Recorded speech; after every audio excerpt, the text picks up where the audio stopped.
Say,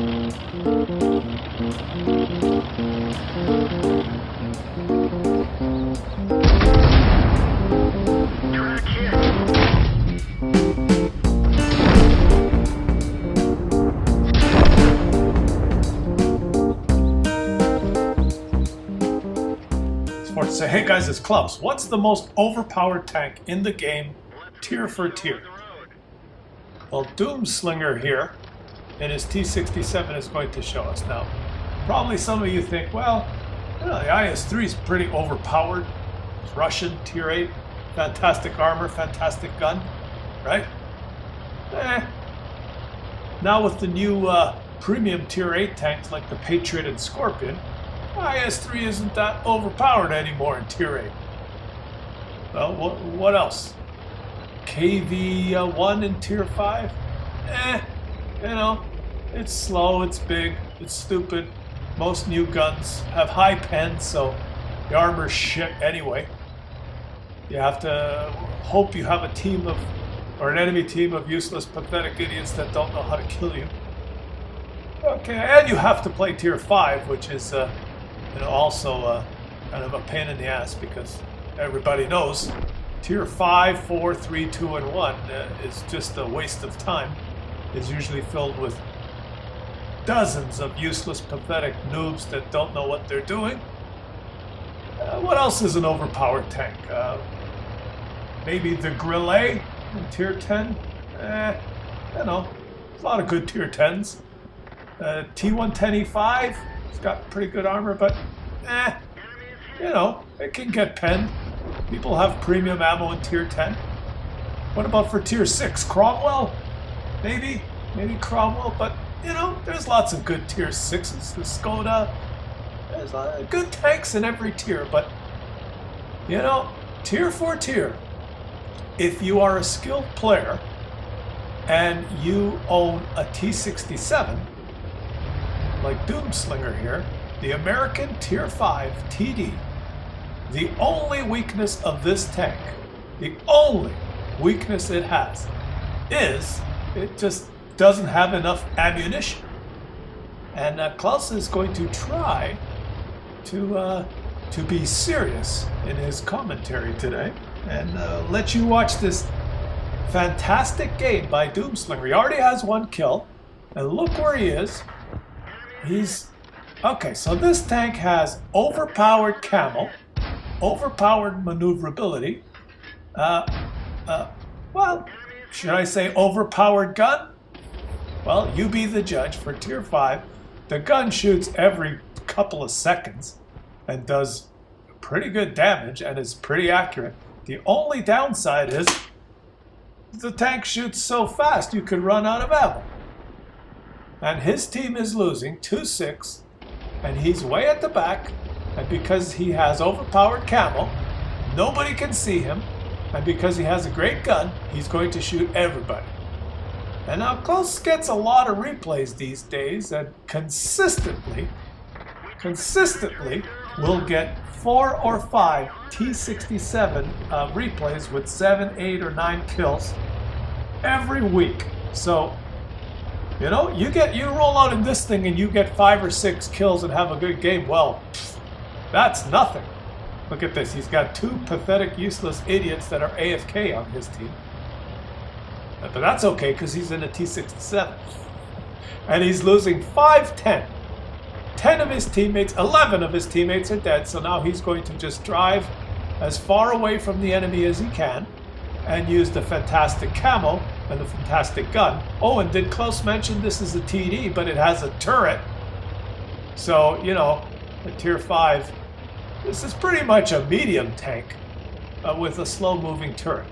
Okay? The baby Hellcat.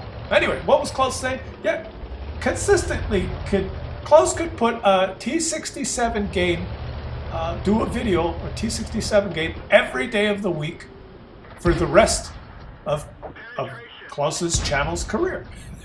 But that would be boring. Claus is not going to show T-67 game after T-67 game. But we could watch them because, you know, I get probably 6 or 7 games with 6, 7, 8, 9 kills. And we'll not show those anymore because they just not up to snuff. And when you watch this game, now the action's just getting going here. 12 of his teammates are dead, and he is slowly running out of ammo. But let's just watch. How many kills do you think Doomslinger is going to get here? Now look at the view range circles on the map. The yellow circle is the maximum rendering. The white is the maximum view range. And he keeps moving. He has a camo net and binoc. He keeps moving, not sure why. So even making mistakes with this tank, it doesn't matter. Now look at his view range and the maximum view range. The white and the green circle. The enemies are inside that circle barely, but they can't see him because he's got camo. And if he would stop moving, his camo net would engage and he'd be even more invisible. So he can just sit here and ricochet and aim, and he's starting to figure out that he's running out of ammo. And he's trying to get some shots here. These guys are moving in. They're wondering, where's the enemy? Just got to kill the last few enemies. And, well, look where they are on the map, the view range circles. Now he's still, his camo net is engaged. Nobody can see him because he is freaking invisible because he is in a T-67. And his only weakness now, this guy can't see him. Look where he is. He can't see him. This guy can't see him. He doesn't know where he is. Look where he is on the map. Gotcha! He's got 7 kills. Just an average game. But oh. There's still 3 enemies left. And he's by himself. So he has to get 10 kills to win this game. And now he's realizing the weakness of this tank. The only weakness is you could run out of ammunition. So he's got 5 shots left. 5. He shot all his ammo. He's only got 5 shots left and 3 enemies. And, well, he may have to move now because, well, they're in the cap. So he's backing up. Do they see him? No. So there's one is gone. Because he probably has, the tank has pretty good camo, and he probably has a very good crew because he plays this tank a lot. Because it's fun, because it's the most overpowered tank in the game, tier for tier. If you have 100% camo crew, crew with also view range skills, recon and situational awareness and all that shit, you have a good crew in this tank with binocs and camo net. You can sit at the back and shoot people, and they will not see you, even if they are 150 meters away. They think, oh, my view range circle says I can see all the way to the edge of the map. Well, it doesn't matter. They cannot see you because you have 45% camo, which reduces their view range or their detection of you by 45%, right? So if the enemy has 400 meter view range, you've got the camo net and the camo skill in this tank, you get close to 50% camo factor, then their 400 meter view range becomes 200 because your camo reduces their ability to detect you.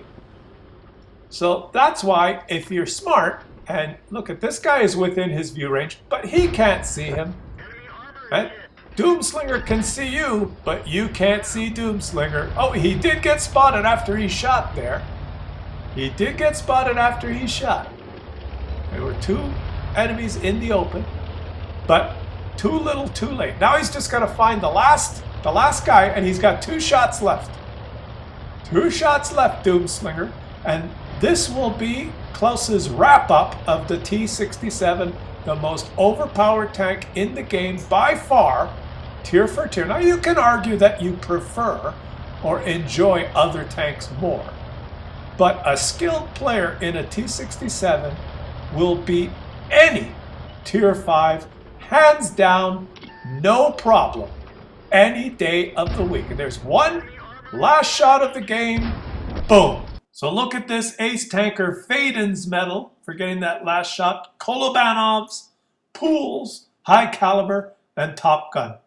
Kolobanov's, 10 kills, over 3,000 damage, shot all 45 shots, and still made a profit. So thank you, Doomslinger, for this great replay. And yeah, the most overpowered tank in the game, tier 4 tier, hands down. And thank goodness it's still the way it is, because it used to be the Hellcat that comes after this. But they nerfed the shit out of the Hellcat. So now it is almost pathetic and useless.